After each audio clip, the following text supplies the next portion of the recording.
اس کی جتنی بھی ملائکہ ہیں ہماری اس عالم خلق کے اندر، جس میں ہم پیدا ہو رہے ہیں، چیزیں پیدا ہو رہی ہیں، فصلیں پیدا ہو رہی ہیں، تو کہتا ہے اس عالم خلق کے اندر جتنے بھی ملائکہ ہیں اس کے اوپر ایمان لانا۔ وہ ملائکہ کے اوپر ایمان لانا کیا ہے؟ پہلے تو یہ کہ وہ ملائکہ کیا ہیں، جیسے زمین کی کش ثقل یہ ملائکہ میں سے ہیں، جیسے میگنیٹک فورس مقناطیسی قوت یہ ملائکہ میں سے ہیں، ایسے الیکٹرو میگنیٹک فورس یہ بھی ملائکہ میں سے ہیں، سورج کی یہ جو حدت ہے یہ بھی ملائکہ میں سے ہیں، تو اسی طرح آکسیجن، ہوا کے اندر آکسیجن یہ بھی ملائکہ میں سے ہیں، اگر یہ بند ہو جائے تو ہمارا دم گھٹ جائے، ہماری موت واقع ہو جائے، یہ ساری چیزیں ملائکہ میں سے ہیں۔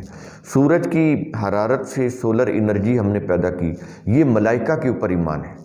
دوبارہ سن لیں، ملائکہ کے اوپر ایمان کیا ہے؟ میں ایگزامپل دے رہا ہوں، سورج کی حرارت سے ہم نے سولر انرجی پیدا کی تو یہ ملائکہ پر ایمان ہے۔ تو اس کے لیے ہم نے کیا کیا؟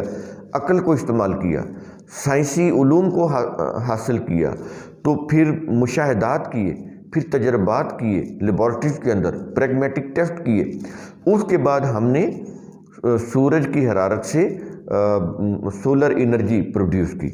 تو یہ کیا ہے؟ ملائکہ کے اوپر ایمان۔ میگنیٹک فورس سے ہم یہ جو الیکٹرک موٹرز بنا رہے ہیں، جو مشینیں چل رہی ہیں، اس کے اندر الیکٹرو میگنیٹک فورس ہوتی ہے جس کی روح سے مشین گھومتی ہے، تو یہ ملائکہ کے اوپر ایمان ہے۔ اگر اس کے اوپر ہم ایمان نہ رکھیں، نہ سولر انرجی پروڈیوس کر سکتے ہیں، نہ موٹریں چلا سکتے ہیں، موٹرز بھی نہیں چلا سکتے، کوئی مشین نہیں ہم چلا سکتے اگر ہم ملائکہ کے اوپر ایمان نہیں رکھتے۔ اور آگے کہہ رہا ہے وَكُتُبِهِ، اور اس کی کتابوں کے اوپر ایمان رکھنا۔ تو پہلے اللہ پر ایمان، پھر ملائکہ پر ایمان، پھر اس کی کتابوں کے اوپر ایمان۔ یہاں پر یہ چیز سمجھ لیں، کتاب ایک ہی ہے، لیکن کتابیں اس لیے کہہ رہا ہے قرآن کریم کہ ہر انبیاء کو ان کے حالات کے مطابق کچھ چیزیں بھی دی گئیں۔ دیکھیں، کتاب اللہ کے اندر ایک تو قوانین ہوتے ہیں، احکام ہوتے ہیں، اور ایک اس کے اندر اس زمانے کی تاریخ ہوتی ہے جس میں اس نبی کو بھیجا گیا ہوتا ہے، اور کچھ تاریخ پچھلے انبیاء کی بھی ہوتی ہے، کچھ عبرتناک واقعات پچھلے جو سابقہ اقوام ہوتی ہیں ان کے بھی دیے ہوتے ہیں، تاکہ اللہ کے قوانین کو سمجھایا جا سکے کہ فلاں قوم نے اللہ کے قوانین کے اوپر عمل کیا تو وہ کامیاب ہوگی، فلاں قوم نے اللہ کے فلاں قوانین کی خلاف ورزی کی تو وہ تباہ ہو گئی۔ تو یہ تاریخ سے ریلیٹڈ چیزیں، یہ قوانین سے ریلیٹڈ نہیں ہیں۔ تو تاریخ سے ریلیٹڈ یہ جو چیزیں ہیں تو یہ ہر انبیاء کو مختلف تھیں۔ ظاہر ہے کہ جو بعد میں انبیاء پیدا ہوئے تو ان کی تاریخ تو پھر بعد میں آنی تھی نا، ان کے اقوام کی، تو اس سے ریلیٹڈ چیز پھر اگلے انبیاء کو دی گئی۔ تو اس لیے قرآن کریم یہاں پر کتابیں کہہ رہا ہے۔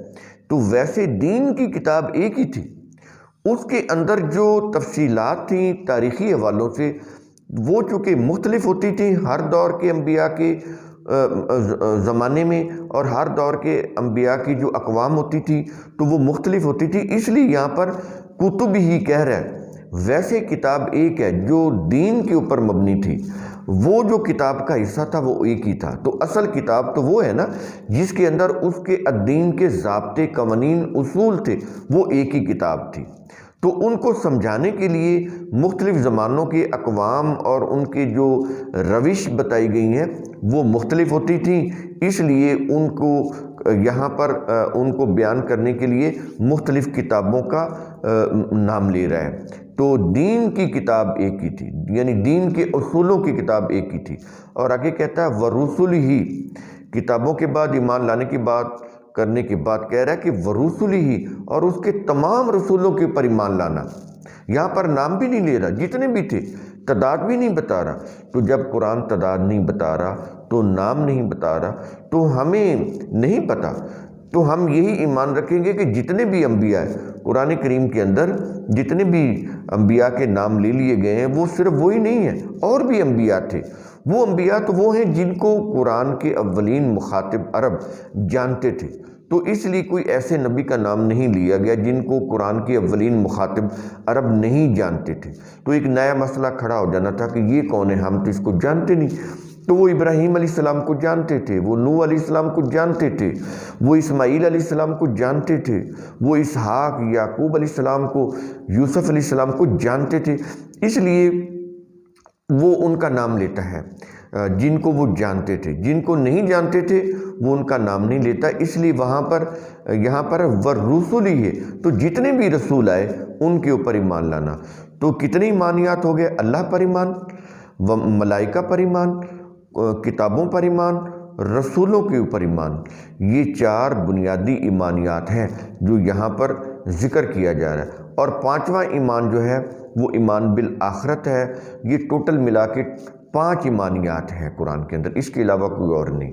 تو کہتا ہے ان سب کے اوپر ایمان لانا۔ میں نے ایک ایک کی ڈیٹیل بتا دی ہے کہ یہ ایمانیات کا یہ جو چیزیں ہیں ان کے مفہوم کیا ہیں، اور یہ سب بیان کرنے کے بعد ورسول ہی کہنے کے بعد کہ تمام رسول، تو ان کے متعلق کہہ رہا ہے کہ لا نفرق بین احد من رسلہ، وہ کہتے ہیں کہ ہم اللہ، یعنی جو مومنین ہیں، یہ مومنین کی ایٹریبیوٹ بتا رہا ہے۔ وہ کیا کہتے ہیں کہ ہم اللہ کے رسولوں میں سے کسی کے درمیان بھی فرق نہیں کرتے۔ لا نفرق بین احد من رسلہ، کہ مومنین یہ کہتے ہیں کہ ہم اللہ کے رسولوں میں سے کسی کے درمیان بھی فرق نہیں کرتے۔ تو آج کے جو ہم مسلمان ہیں، ہم فرق کر کے انبیاء کے علیحدہ علیحدہ منصب اور فضائل بیان کر رہے ہیں، اور کہہ رہے ہیں ہمارے نبی کا مقام جو ہے وہ سب سے بلند ہے، اور پھر اس کے رزلٹ میں وہ جو کرسچین کہہ رہے ہیں کہ ہمارے نبی سب سے بلند ہے، پھر اس سے پہلے وہ جیوز کہتے تھے کہ ہمارے انبیاء جو ہیں وہ سب سے بلند ہے۔ تو اس میں پھر لڑائی ہوتی ہے۔ جب آپ فضائل بیان کریں گے تو اس سے لڑائی ہوتی ہے۔ اس کا حل کیا ہے؟ قرآن کریم نے دیا ہے کہ وہ کہتا ہے کہ اللہ کے رسولوں میں تم فرق نہیں کر سکتے۔ تو جب ہم فرق نہیں کریں گے تو علیحدہ علیحدہ انڈیویجول ان کے فضائل بیان نہیں کریں گے تو پھر اختلاف بھی ختم ہو جائے گا۔ ایسے ہی اسی چیز کو آگے ہسٹری میں لایا گیا، صحابہ کے فضائل بنائے گئے، تو صحابہ کی سیرت اور فضائل جب بنائے گئے تو وہاں پر بھی اختلاف ہو گیا۔ کوئی علی رضی اللہ عنہ کو پہلے نمبر پہ لا رہا ہے، کوئی صدیق رضی اللہ عنہ کو پہلے نمبر پر لا رہا ہے، اس سے پھر شیعہ سنی میں لڑائی ہو رہی ہے۔ تو یہ لڑائی کب ختم ہوگی؟ جب تمام انبیاء کو ایک جیسی حیثیت دی جائے گی کہ ہمارے نزدیک وہ ایک ہی مقام پر تھے، بلند تھے، اور اللہ عرفہ مقام کے اوپر تھے، اللہ کے نبی اور رسول تھے، اور وہ سب کے سب جو ہے وہ بلندیوں کے اوپر تھے، بلندیوں سے ان کو علم ملتا تھا۔ تو یہ چیز بہت ضروری ہے۔ اور آگے پھر صحابہ کے متعلق بھی کہ وہ تمام کے تمام صحابہ ہدایت کے اوپر تھے۔ قرآن کریم کہتا ہے اولئک هم الراشدون، تمام صحابہ راشدون تھے۔ تو ان میں سے پھر 4 کو راشدون بنانا، باقیوں کو راشدون نہ سمجھنا، یہ بہت بڑا ایک یوں کہہ لیں کہ بہت بڑی سازش ہے، بہت بڑے اختلاف کا باعث ہے یہ چیز۔ تو اس سے بچنا ہے۔ تمام صحابہ راشدون تھے، جتنے بھی تھے۔ قرآن کریم صحابہ کا نام نہیں بتاتا، ان کی تعداد نہیں بتاتا، اسی طرح قرآن کریم انبیاء کی تعداد بھی نہیں بتاتا۔